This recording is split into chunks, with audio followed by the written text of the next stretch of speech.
بالعلم بل بالأدب تنال أعلى الرتب عش حياة الحمد لله والصلاة والسلام على رسول الله وعلى آله وصحبه أجمعين. تقال نجتم أن نجول من الأرض من محمد صلى الله عليه وسلم هند يوتر من فايكوي جانتو الجومرا سبحانه وتعالى غندن جومرا سبحانه وتعالى يمري أن ينجانتو دمنكو هيوي وي فاذكروا الله كثيرا لعلكم تفلحون. جانتو دي الله كو هي بلي أودون مالي وي فاذكروني أذكركم جانتو دي كم مي جانتو جومرا سبحانه وتعالى حالي القرآن كدي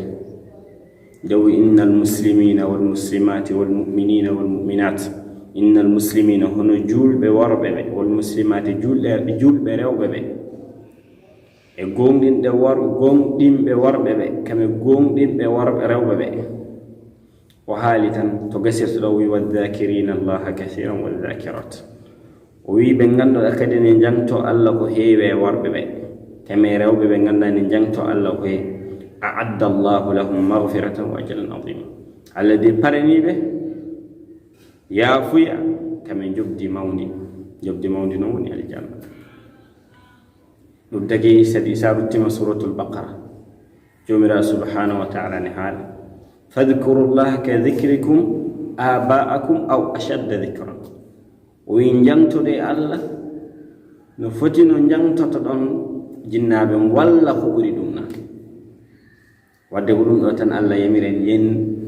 kaal no feewi o yamiranen yen juul no feewi walla yen koor no feewi kono o yamiri en yen jinnugo yen ciftorgo yen jettugo no feewi kanko joomiral subhanahu wa taala nelaaɗo sallllahu alayhi wa sallam kañum ne yettima ne yamira en yen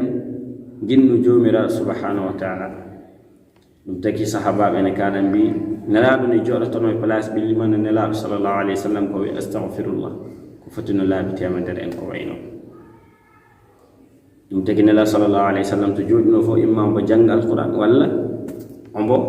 wiya subhanallah alhamdulillah wonno jangtagol allah imma kala inɗe joomiraaɗo subhanahu wa taala sifaji joomiraaɗo inɗe mum alquran koye sifaji allah jeeya walla wona yettude joomiraaɗo subhanahu wa taala wona wiide alhamdulillah walla jangtoɗa sifaji joomiraaɗo comme no mbiruɗen ni ɓe allahu akbar ko wayno eyi ɗum tagi nelaaɗo sallllahu alayhi wa sallam wi mo ngannduɗaa ne jangto allah masalu lladi yadkuru llah walladi la yadkuru llah ka mathalu lhayyi lmayit mo ngannduɗaa ne jangto joomiraaɗo subhanahu wa taala kame mo ngannduɗaa jangtotaa ko joomiraaɗo subhanahu wa taala waadi kono guurɗo e maayɗo jangtotooɗo allah o on woni guurɗo mbo jangtotaa ko allah on woni maayɗo ɗum tagi nelaaɗo sallllahu alayhi wa sallam comme no ardire musnad imam ahmad nelaaɗo sallllahu alayhi wa sallam wi ala ukhbirukum bi khayri a'malikum on ngaratami haala noon na ko ɓuri moƴƴude e golle mon wa azkaha inda malikikum ko ngannduɗaa kadi ɓuri laaɓde inda malikikum e joomum o wi wa arfa'uha fi darajatikum ko ngannduɗaa kadi ɓuratan waawde yekkidde darajaji mon na ɓe mbi haalan min ɗum kay hade ɗum sa wi ɓuri pottone añɓe mon na mbaron ɗumen walla ɓe pottay mon ɓe mbara on na ngarimi haala ɗum no ko ɓuri ɗeɗo geɗe fof woni ɓe mbi haalan min nelaaɗo sallllahu alayhi wa sallam nelaaɗo sallllahu alayhi wa sallam wi dicrullah ɗum taki jangtotoɗo joomiraaɗo subhanahu wa taala cheytani suusata ɗum na nelaaɗo sallllahu alayhi wa sallam wi galle mo ngannduɗaa ne jangge baqara cheytani yettota ko ɗo alquran koye sifaji allah o cheytani natta ɗon balɗe tati o wiide astahfirullah o wi ne itta sunu kala gonɗo e ɓernde ni uddita kadi faade ɗum tagi jomiraɗo ne welto e on ɗum tagi nala sallllahu alayhi wa sallam kelimatani no addila sahih bukhari kelimatani khafifatani ala lisan o wi konguɗi ɗiɗi khafifatani koytuɗi ala lisan e ɗamgal thaqilatani fi lmisan ko ɗi tedduɗi e balance o wi habibatani ila rrahman noon jomiraɗo subhanahu wa taala yiɗiri woni subhanallah walhamdulillah subhanallah sanade wodani allah alhamdulillah ittoɗo goddani allah ɗum tagi nala sallllahu alayhi wa sallam wi afdalu ma qultu ana wannabiyuna badi la ilaha illallah ko ɓuri ko ganduɗa mi wi kame annabaɓe adiɓe mi woni la ilaha illallah wadde jangtogol allah ɓuri mum ne keewi ɓuri mum ne keewi gasata wadde ñagoni jomiraɗo subhanahu wa taala hokka en keewen ko jangtotoɗen mo ganda kam jiɗɗo jangtade allah woni neɗɗo